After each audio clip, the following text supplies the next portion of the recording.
Well, it was a month ago that New Jersey was starving for gasoline. Hurricane Sandy knocking out power and triggering the kind of gas lines we hadn't seen since back in the 70s. So, what did we learn from all of that?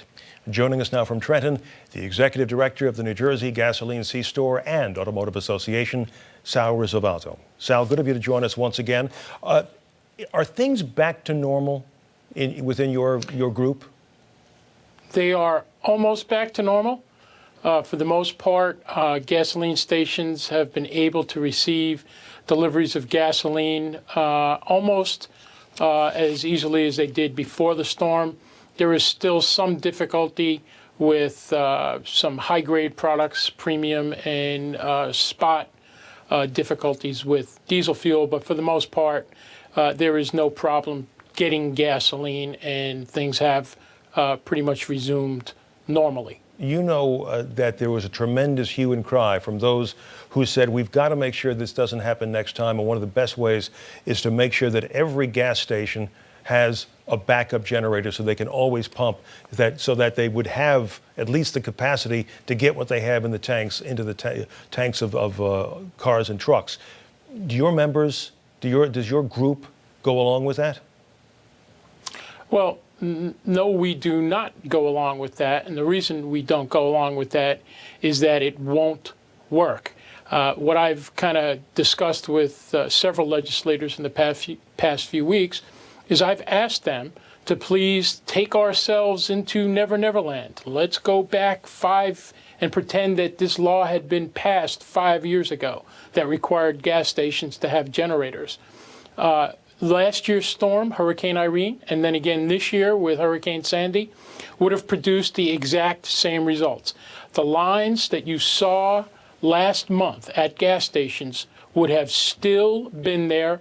The same gasoline problems would have existed if every gas station had a nuclear power plant stationed right next door providing electricity. So, Sal, what is the way to avoid these problems then? Is it just guaranteeing a better source of supply and making sure that the pipeline from Houston doesn't fail, that the various different structures on the coast, the terminals don't go down? Is that where it is? Well, the pipelines were pretty much back up and running relatively quickly. But there was a tremendous amount of damage that the storm surge caused at many of the distribution terminals.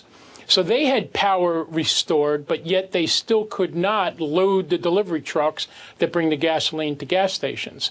So there is really no solution, because even if you required backup generation at the distribution terminals, there still would have been the issue of damage from the storm surge. So the only law that really would work is passing a law that outlaws hurricanes, and I don't think that that's possible. We've been talking about this from the standpoint of motorists, because most motorists were almost desperate, and people with generators at home were almost desperate. But let's talk about the people who own the gas stations, who own the stores, who do business. How badly hurt were they?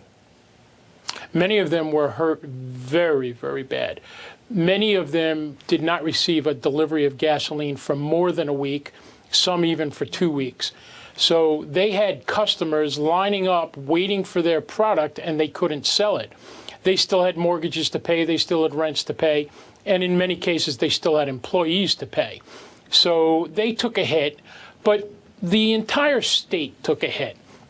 What I don't want to see happen is a law get passed that requires gas stations to invest between $10,000 and $30,000, and yes, we're talking between $10,000 and $30,000, because the generators that we would need are not the type of generator that you just go down to Home Depot, throw in your trunk, and plug in at your gas station.